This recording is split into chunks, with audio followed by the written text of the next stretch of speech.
All right, welcome to the Church Dropout Podcast. My name is Alan. I'm the host. Church Dropout is a podcast. We talk about issues, topics, and teachings related to faith, life, and culture in ways that are sometimes funny, sometimes serious, but always insightful. If you have not already, please like, share, and subscribe to the channel. Drop a comment below. Keep the conversation moving forward. I was just thinking about when I was, kind of saying the intro, man, my mind just, I don't know what it is. I think I'm very OCD in certain ways where things just have to be straight, and I'm always fidgeting. And the older I get, the worse it gets, right?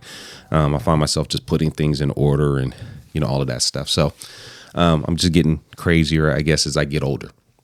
So anyway, I wanted to talk about something that, has been on my radar for a minute. I actually have had the video saved for a while.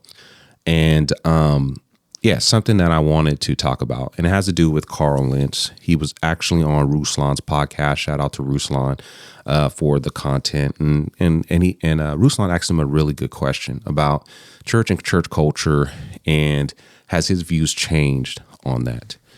And I think it was a really good question. I think it was an important question to ask of him, but I think it's an important question to ask of church and church culture in general.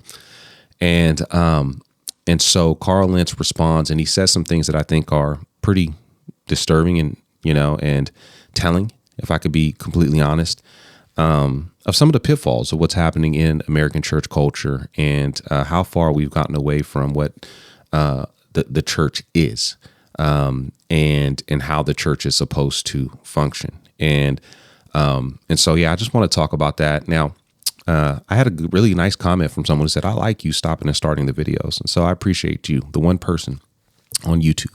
I appreciate you, but I will be stopping and starting. If you want to see the video uncut, then go to Ruslan's channel, type in Carl Lentz and Ruslan, and I'm sure it will come up. But here I will be stopping and going. Why? It's just how I do, right? And so if you don't know who Carl Lentz is, Carl Lentz was a mega church pastor. He was the pastor of Hillsong, New York.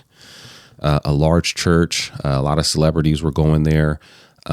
He was the pastor of that church, and then he found himself in an adulterous relationship, and she outed him, and that started the downfall of his ministry, his career as a pastor. And currently, I think he's on staff at Transformation Church, which is very interesting, but he's on staff at another church. He's not pastoring at the moment.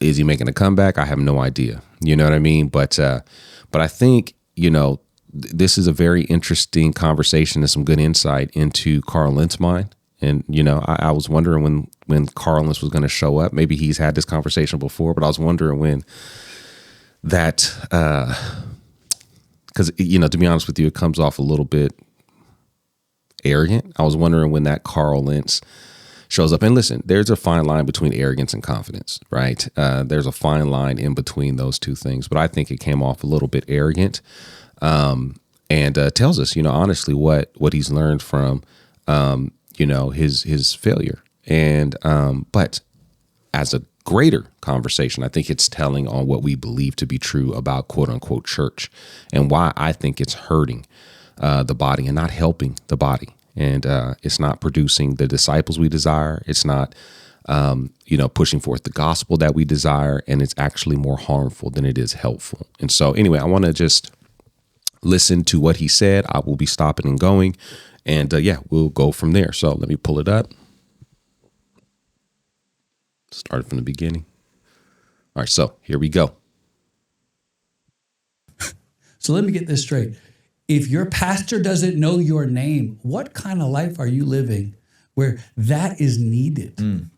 We're talking a little bit about like the idea of institutional church, mega church, celebrity pastors or pastors who are celebrities or whatever you want to call it, right?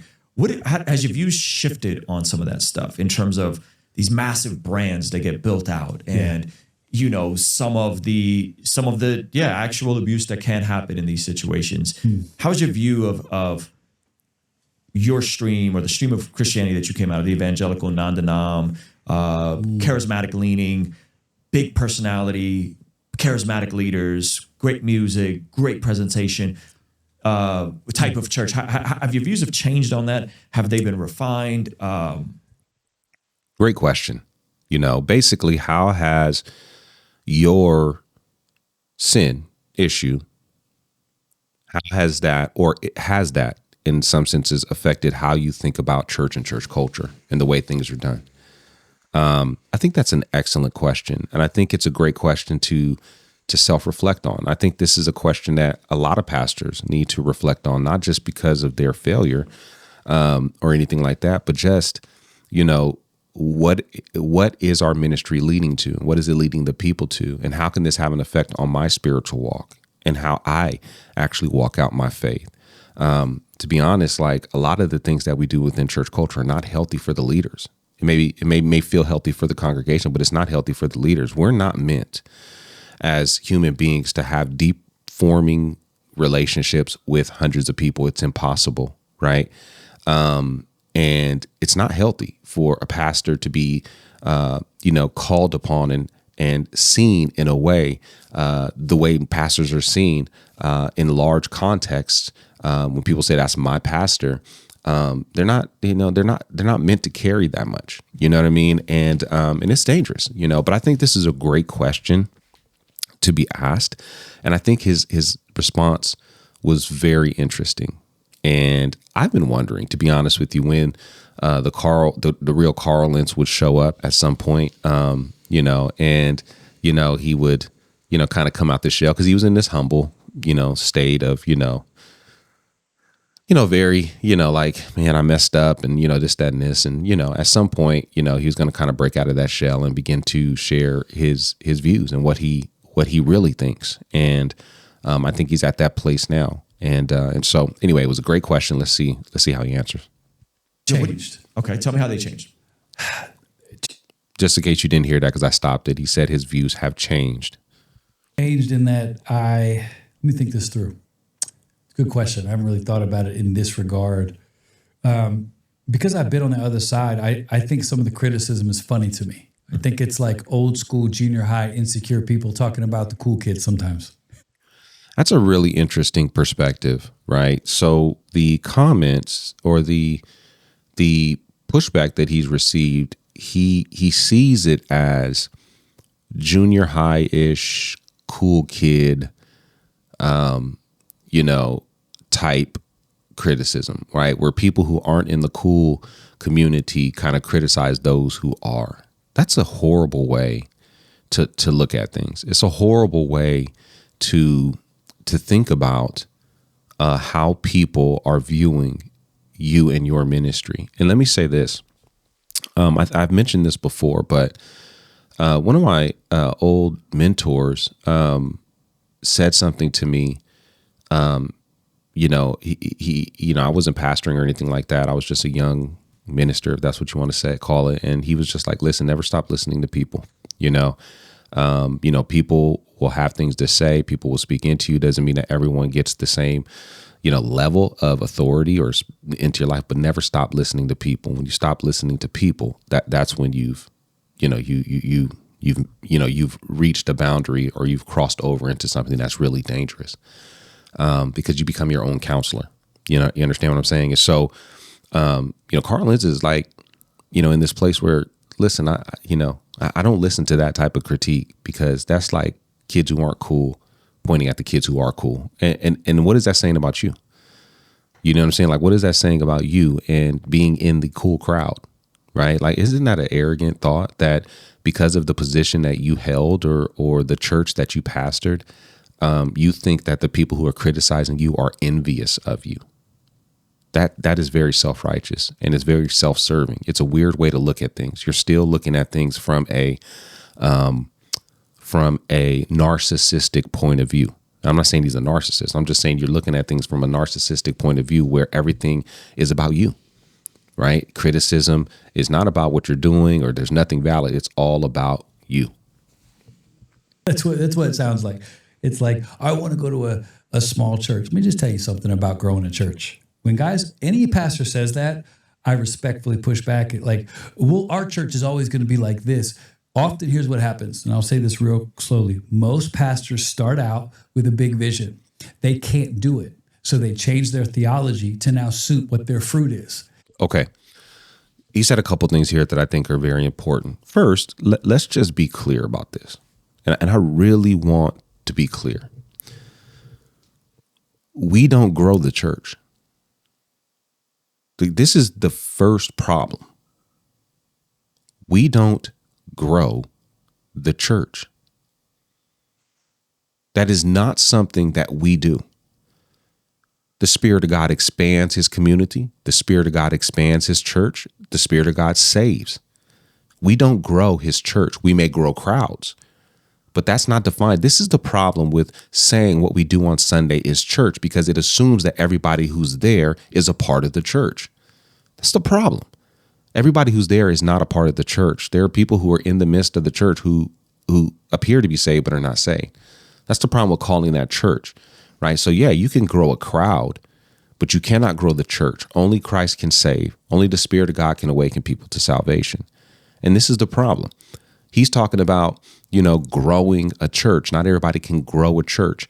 And he said something else that was pretty interesting. He says, all pastors start out with a vision, a big vision.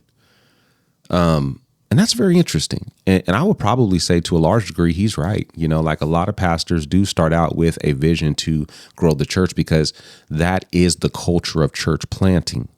Okay. The idea is to get large and to get large fast. And there probably is a lot of pastors who start out that way, but that's not everybody. That's not everybody. And again, like I don't take stuff like this personal. It's not worth it, to be honest with you. I actually look at it the opposite way. I think Carl Lentz. Never mind. I'm going to keep that to myself. So listen, we don't grow the church, right? And people who criticize big church are not criticizing big church because they can't grow a church. You understand what I'm saying? Like that's a poor way to receive. So think about this. You just mad. This is what he's saying. You just mad because you can't do it. Right? See, in modern Christianity, talent trumps character. Right? Talent trumps character. We care more about talent than we do about character. He has more respect for a person who can assemble a large crowd versus someone who's faithful, because he calls a large church fruit. That's not fruit, because you don't know. You have no clue, right? And here's the other thing, and it's kind of, addressed to him in this sense, and I've been there as well. Talent will get you where your character can't keep you. Talent will get you where your character can't keep you. You may be talented enough to get there, Carl and other pastors, but your character's not strong enough to keep you there. And that's the problem. That's where the question should go, is how did this affect me and how it empowered me to feel like I can do this and still do this? That's the question. The question is not church growth strategy. The question is character. How did your view of church affect your character? That is the question. And he's totally missing it. He's looking at the surface level of people criticizing large church versus small church. He's not examining character. That's the problem.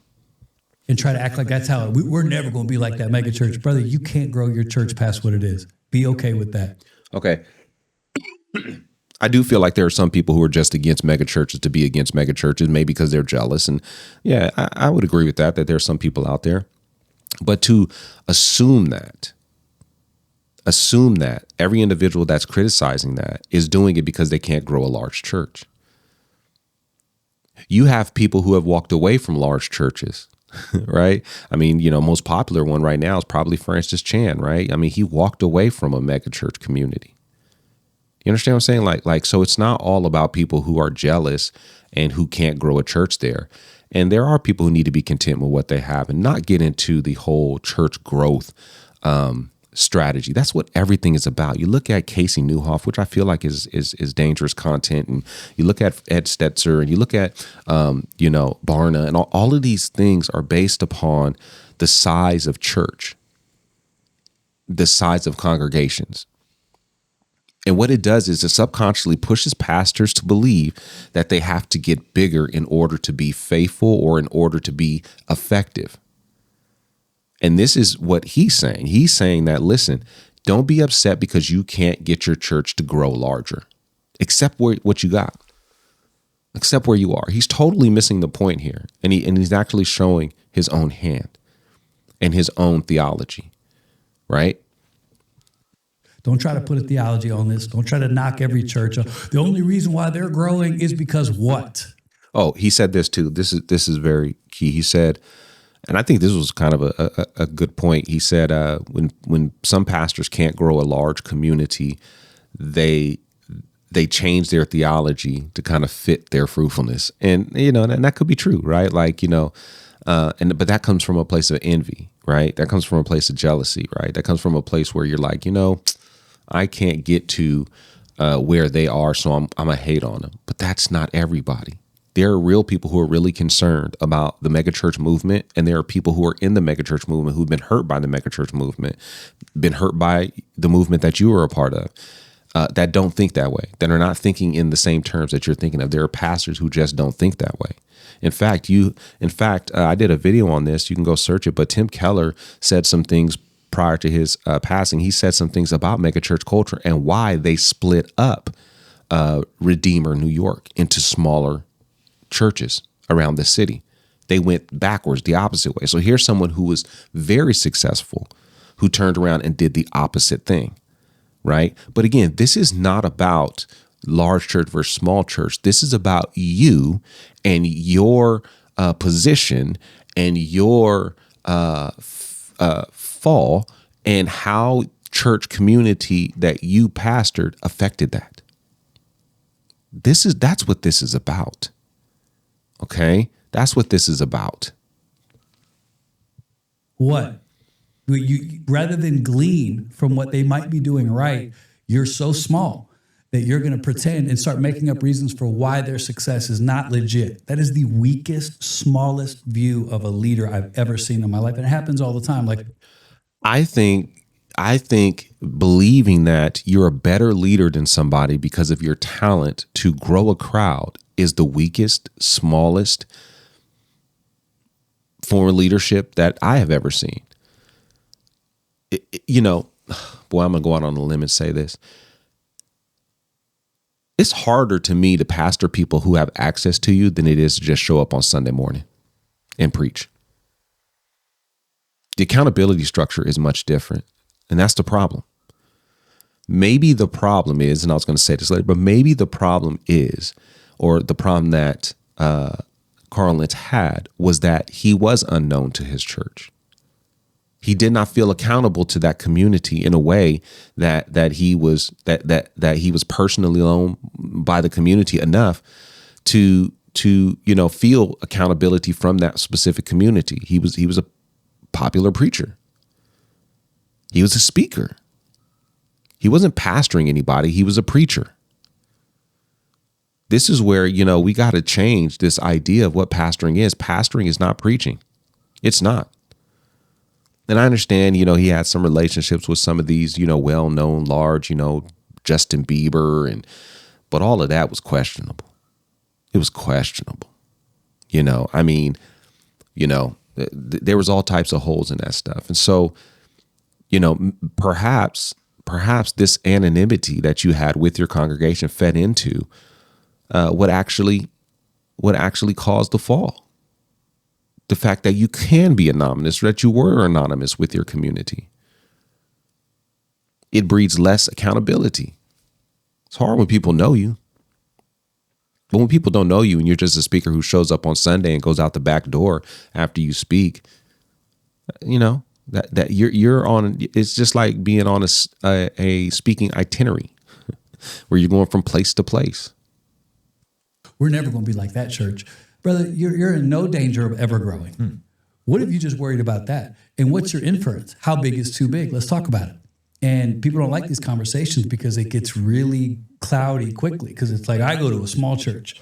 Well, heaven forbid God would move in your small church, because then you'd have to leave. What are we talking about? So he's actually making the statement that God is not moving in small churches. See, this is where his theology is showing up. The sign of faithfulness and that God is moving in your church is that that community is growing. But like I said earlier, you don't grow a church. You grow a crowd. Only the Holy Spirit can grow the church. And just because there are numbers or people are showing up, they may not showing up for Jesus. They may be showing up for you, right? Listen, that is not a determining factor on whether or not God is showing up in a community. And again, like, I think this is all false theology in relation to how God works within the church today, right? They look at Acts and they see that as a template. You know, the second chapter of Acts, they see this as a template of what churches should do: preach the gospel, and the community should grow. And listen, that wasn't a church. I actually had someone comment on the David Platt video that I did. They commented on that video, and they said the first megachurch, that was the first megachurch when God added thousands to, and I'm like, that wasn't even in a community setting. Those are people who just came to Christ. He grew his church, which is not a building or a place or a local gathering.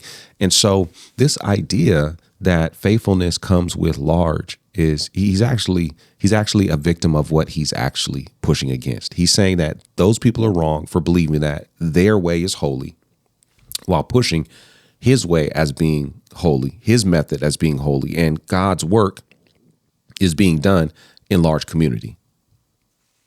Heaven forbid. So you better watch what you're praying, because I like my church. I know everybody knows. I saw one whole freaking thing, bro. This is like me, my therapy for commentators.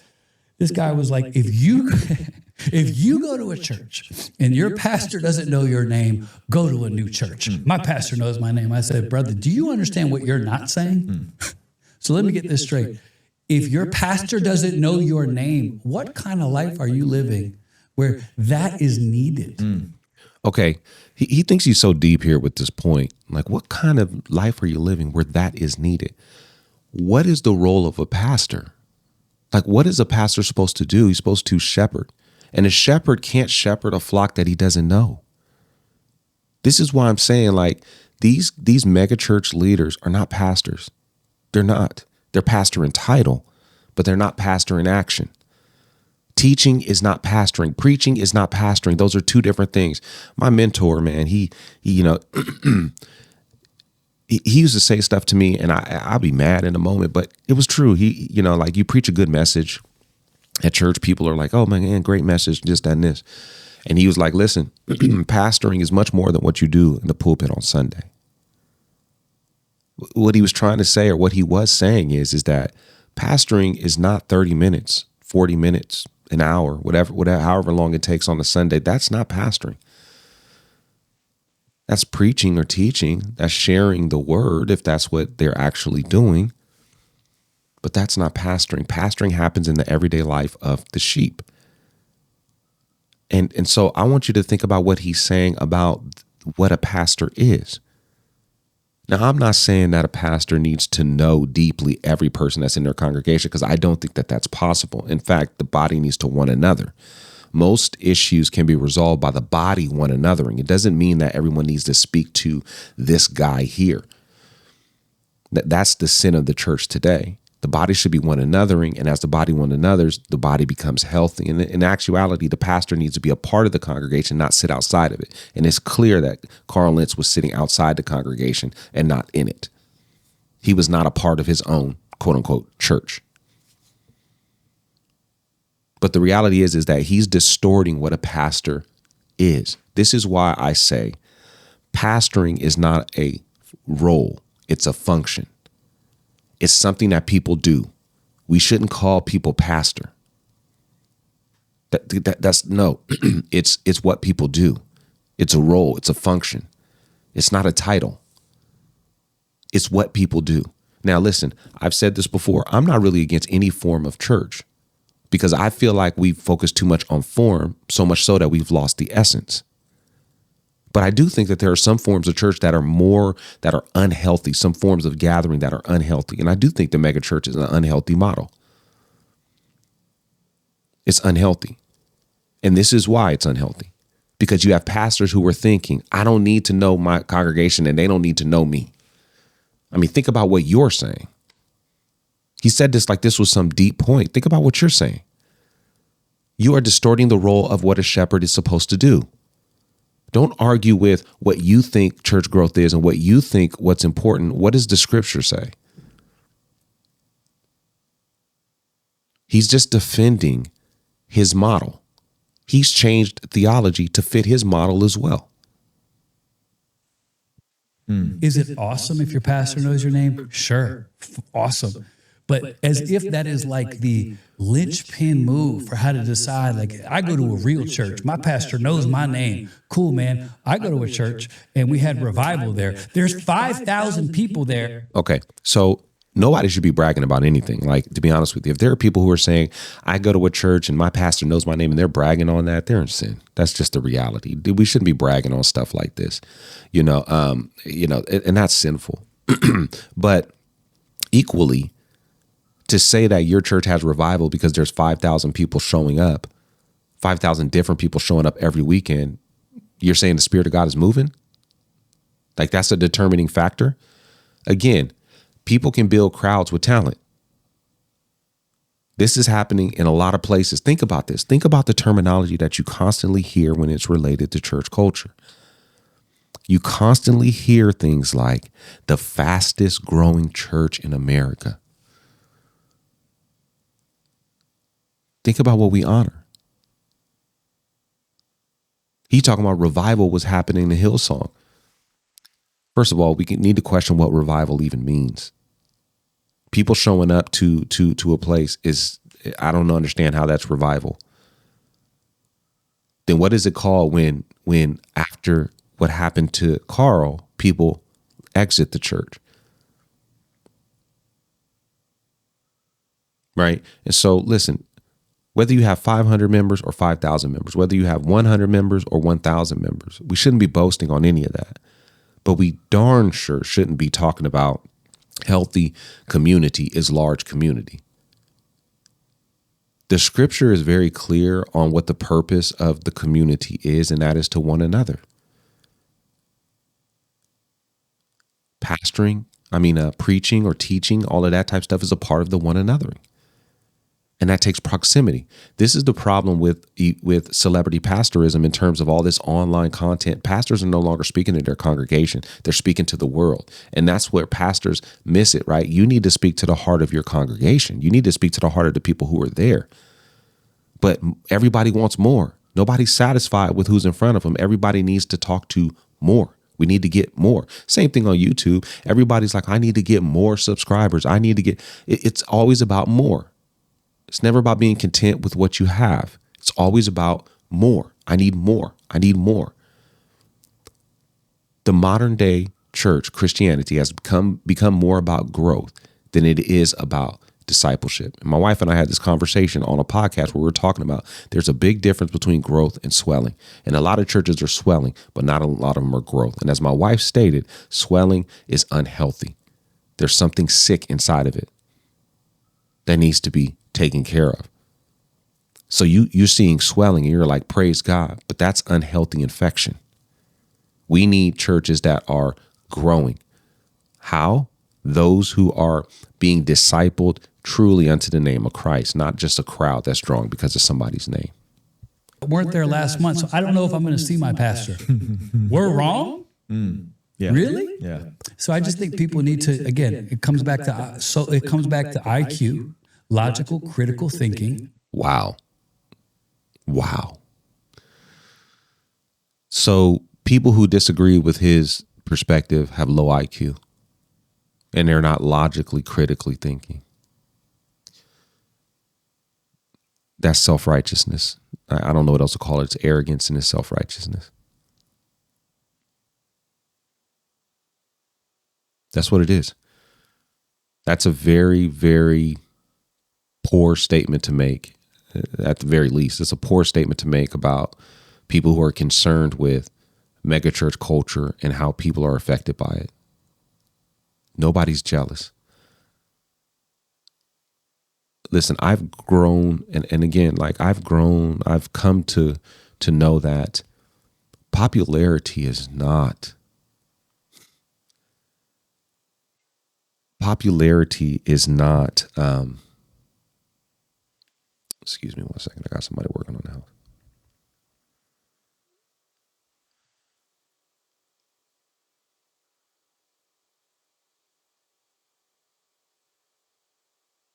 Okay.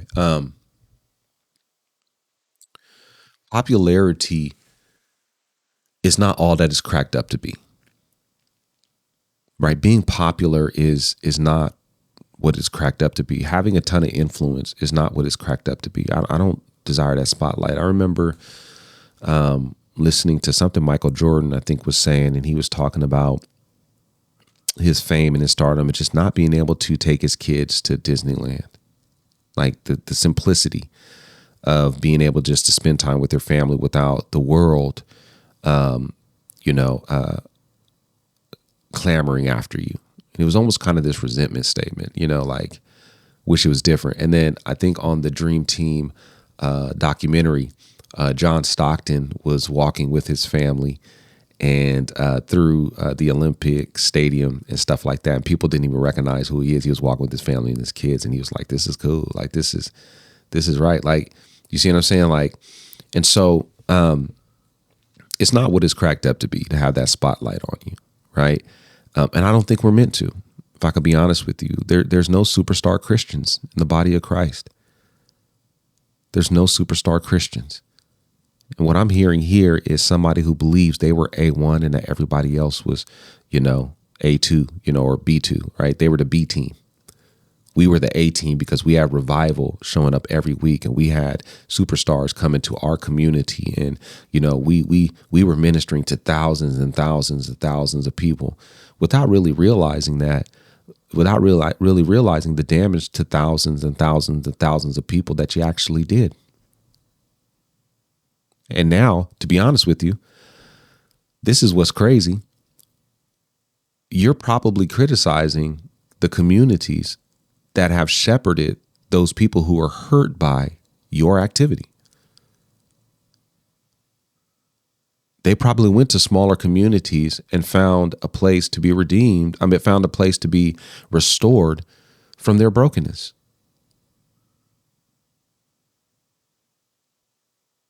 I just think this is horrible. Like, man, like, it's an IQ thing. It's a logical thinking thing. Has Carl Lentz learned anything?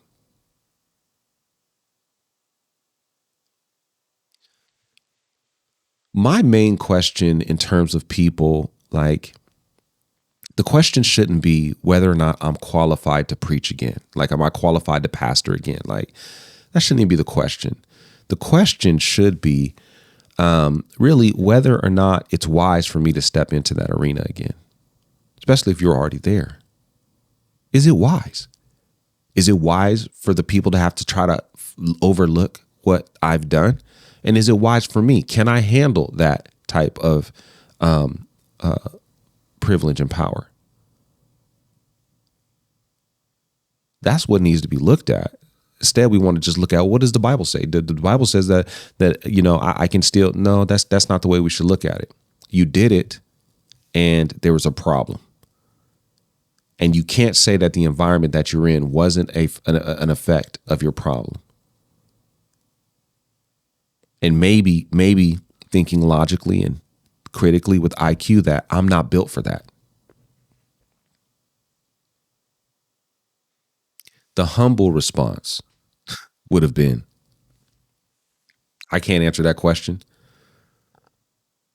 All I know is that the environment that I was in played into some of the things that I did.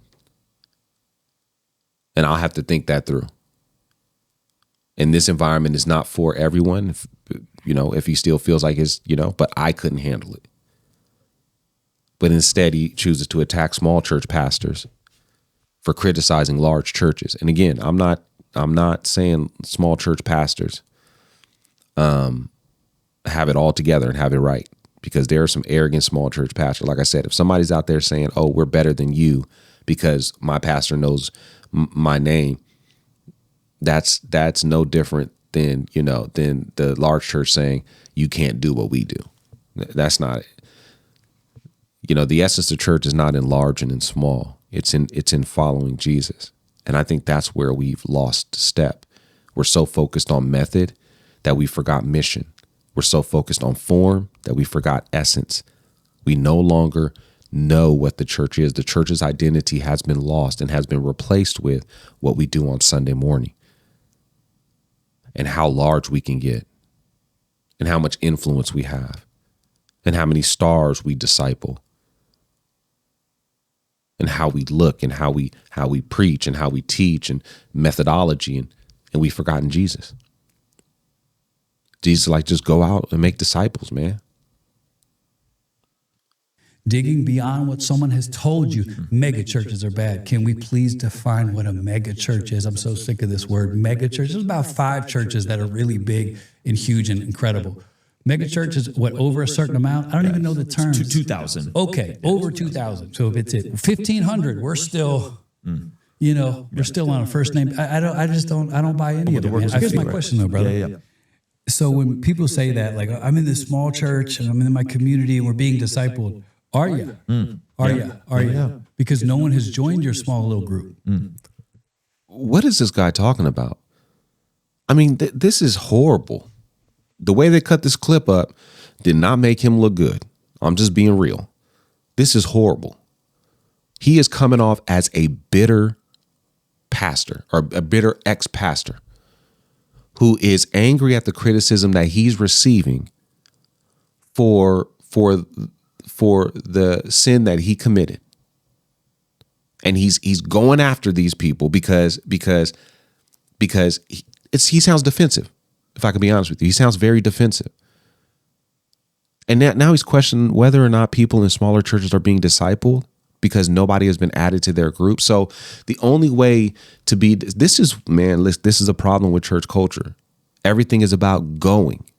Everything is about the gathering, not about going and mission. Everything's about the huddle, not about the play. You know what I'm saying? So you're telling me that this person is not being discipled because nobody has joined that quote unquote church? Because they haven't let anybody in? If they're not letting people in, that's a sin. But because that church has remained the size that they are, that they're not being discipled? And I know what he's talking about. He's talking about the chosen frozen, you know what I mean? Individuals who, like their church small and they only want, they don't want it to change. And, I get that. That's true. Right. But you're making a generalization just like you feel like people are making a generalization about you. You're doing the same thing. Nobody. So I would also push back there and go, well, isn't it a fundamental part of this thing that we believe, an open door for other people to see God's goodness through your life and want to be a part of that? So I don't think everything has to be big. I just really have a pushback issue with people who are pretending that small is holy. Small is fantastic. If that is your calling, cool, but stop making it like we're right, they're wrong. There is no calling to large or small. See, this is the problem. Like, we've learned our theology changes with our talent. Listen, these things aren't callings. Oh, I'm called to be able to lead, larger churches, and you're not called to be able to. What are we talking about? Where in Scripture do you see any of that? Oh, well, God hasn't entrusted anyone to you. See, this is the problem. This is the problem with how we view the modern church today. The way we've structured the church is broken, and it causes this type of mentality. It actually causes people to think by numbers and not by health. The fruit is growth, not faithfulness. Not faithfulness. This is why like Jeremiah and stuff like that is so important in the Bible, right? Here's a guy who didn't have fruit, but he was faithful and God called him faithful, right? Like it's not about the outcome. It's about the faithfulness. You be faithful to Jesus, not be faithful to what you do. You be faithful to Jesus. That has nothing to do with whether you're called to be a large church pastor or a small church pastor. There's no such thing. There's no such thing. And the reality is that some people have more talent than others. And let me say this, this is kind of, now I'm on my soapbox, but it's the same thing on YouTube. Like you'll have people on YouTube who are saying like God is growing their channel. God's not growing your channel. You're using the same strategy that everybody else has used, that Gary Vee told you to use. Just dump a lot of content out there, and you got to have this type of presentation. It has to be all together and collect. Listen, it is not the Spirit of God. It is the method. It has nothing to do with Jesus. Same thing in the church. You can grow a church. You can grow a church if you have talent. If you are bold, if you are against something,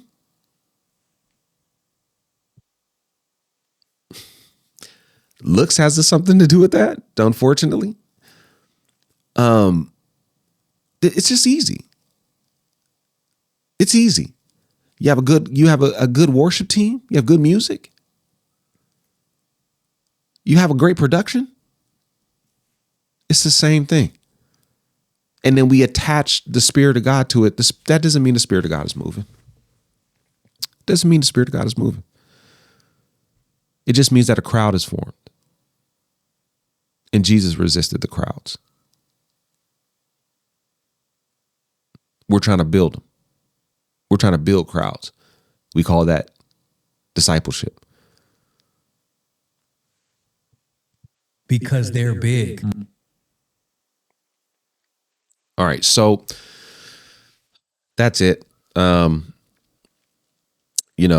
turned a 4-minute clip into 41 minutes, the regular. But I think this is just such an important issue. I feel like what he said is representative of how a lot of people feel.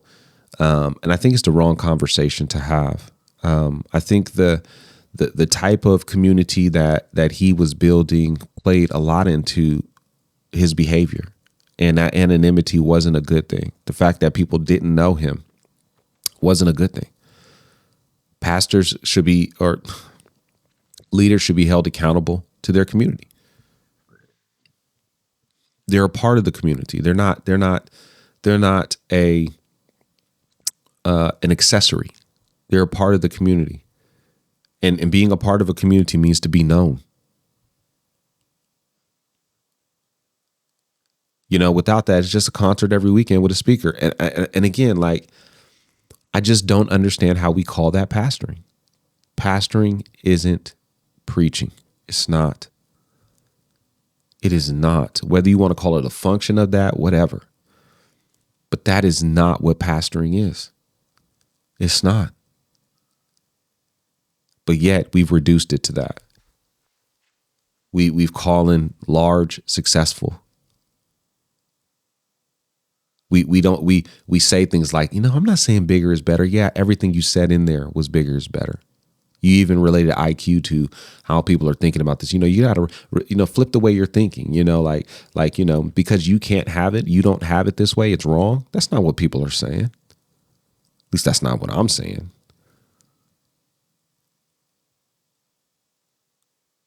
Honestly, I may not have the talent to do a lot of things. Maybe when I was younger, that was important to me, to know that I can do a lot of things. But the thing that I wish for and hope for today is just to be faithful. Like that's the most important thing. Just to be faithful. I know this from experience. Talent will get you where your character can't keep you. Please listen to me. Talent will get you where your character can't keep you. And it doesn't mean that you need to have you're going to have a large fall. It could be just that it's feeding the wrong part of your soul. This is why megachurch culture is dangerous. It's dangerous. This is why online pastoring and quote unquote pastoring and preaching, this is why it's dangerous. It empowers and emboldens and makes you believe that because people are listening and because I have influence that God is with me. And that's not always true. It's not always true. So that's it for now. I would love to hear your comments on this. Thank you so much for tuning into the Church Dropout podcast. My name is Alan. I'm the host. Please like, share, and subscribe to the channel. Drop a comment below. Keep the conversation moving forward. Talk to you soon. God bless you.